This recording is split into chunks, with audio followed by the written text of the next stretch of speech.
एक बंद कमरा, कमरे में हल्का अंधेरा और उस हल्के अंधेरे में पत्नी और वो, ऐसी हालत में जिसको सुनकर भी आप शर्मा जाएं। ये कहानी है उत्तर प्रदेश के वाराणसी की, जहां शादी के 25 साल बाद भी धोखे ने दस्तक दे दी और बेचारा पति समझ ही नहीं पाया कि शादी के इतने साल बाद भी क्या धोखा मिल सकता है। दरअसल मिर्जापुर के गांव के रहने वाले अरविंद पटेल की शादी आज से 25 साल पहले चंदौली के दुल्हीपुर की रहने वाली रीना यादव से हुई थी। दोनों के बड़े बड़े बच्चे हैं। दोनों की बेटी की शादी हो चुकी है और बेटा करीब 18 साल का बताया जा रहा है। पता चला कि कुछ समय पहले अरविंद, जो कि पीड़ित पति हैं, उनकी अपनी पत्नी से कुछ अनबन हो गई थी, जिसके बाद वो चंदौली के हमीदपुर में किराए के मकान पर जाकर रहने लगी। कहा जा रहा है कि पति को पहले से ही अपनी पत्नी के चाल चलन पर शक था और कहीं न कहीं उसे अपनी पत्नी के 50 साल के आशिक सियाराम यादव के बारे में भी हल्की फुल्की जानकारी थी। लेकिन जब मामला बढ़ता दिखा तो उसने अपनी पत्नी की जासूसी शुरू कर दी। उसे जानकारी मिली कि उसकी पत्नी किसी और आदमी के साथ कमरे में है, जहां वो अकेली रहती है। इसके बाद पति अरविंद मौके पर पहुंचा, जहां उसने अपनी पत्नी और उसके प्रेमी सियाराम यादव को बंद कमरे में रंगे हाथों पकड़ लिया और तो और वहीं एक दूसरे से वरमाला भी पहनवा दी गई। अब चूंकि मामला बढ़ता जा रहा था, इसीलिए मौके पर राजा तालाब थाने की पुलिस भी पहुंच गई और जब दोनों ही पक्षों को पुलिस चौकी ले जाया गया तो वहां पत्नी और प्रेमी की शादी का फैसला हुआ, जिसके बाद सभी मोहन सराय के धांगड़वीर मंदिर पहुंचे, जहां पुजारी ने दोनों की शादी मंदिर में करा दी। महिला के पति अरविंद ने बताया कि 25 साल की शादी के बाद भी धोखा मिला है। अब इन दोनों की शादी हो गई है, थोड़ा हल्कापन महसूस हो रहा है।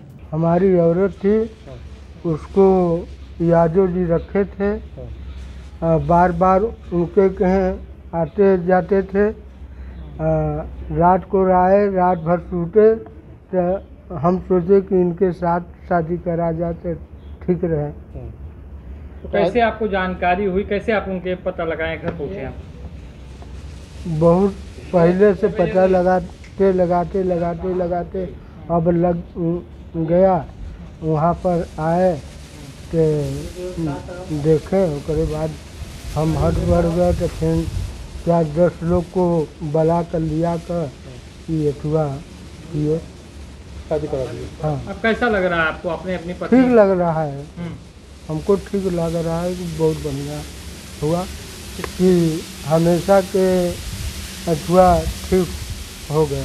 वहीं पत्नी ने बताया कि वो अपने प्रेमी सियाराम यादव को 1-2 नहीं बल्कि पूरे 20 साल से जानती है। शादी हुआ है। किसके साथ हुआ है बताएंगी जरा? सियाराम के साथ। कितने साल से आप लोग एक दूसरे को जानती हैं? भैया हमारा तो मुकदमा चलत रहा बहुत साल से, 8 साल से। अरे इनसे, इनके बारे में बताइए, आप कितने साल से जानती हैं? ये हमारे जमीन दुकान खुले ना बहुत पहले से, 20 साल से दुकान खुले रहना है। अच्छा, आपके यहाँ दुकान पे थे? हाँ, हमारे भाई के भसुर के रोहतवा में,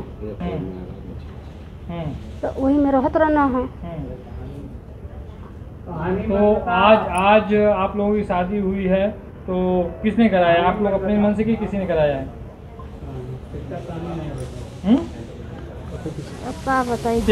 इसी के साथ महिला के प्रेमी से पति बने सियाराम यादव से जब बात की गई तो उसने बताया कि उसने महिला के पति यानी अरविंद की जमीन पर ही दुकान खोली थी, तभी से उनके घर आना जाना हो गया और देखते ही देखते इश्क परवान चढ़ गया।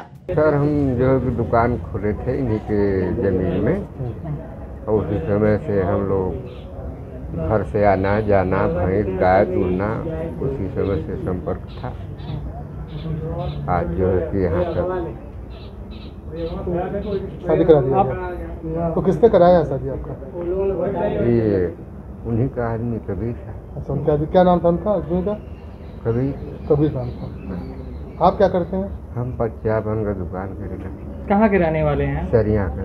सरिया कौन सा जिला? सरिया मिर्जापुर में। फिलहाल शादी के 25 साल बाद धोखे की ये कहानी इस वक्त चर्चाओं में है। क्या कहेंगे आप इस खबर पर? हमें कमेंट करके जरूर बताएं। वाराणसी से रोशन जायसवाल की रिपोर्ट, यूपी तक।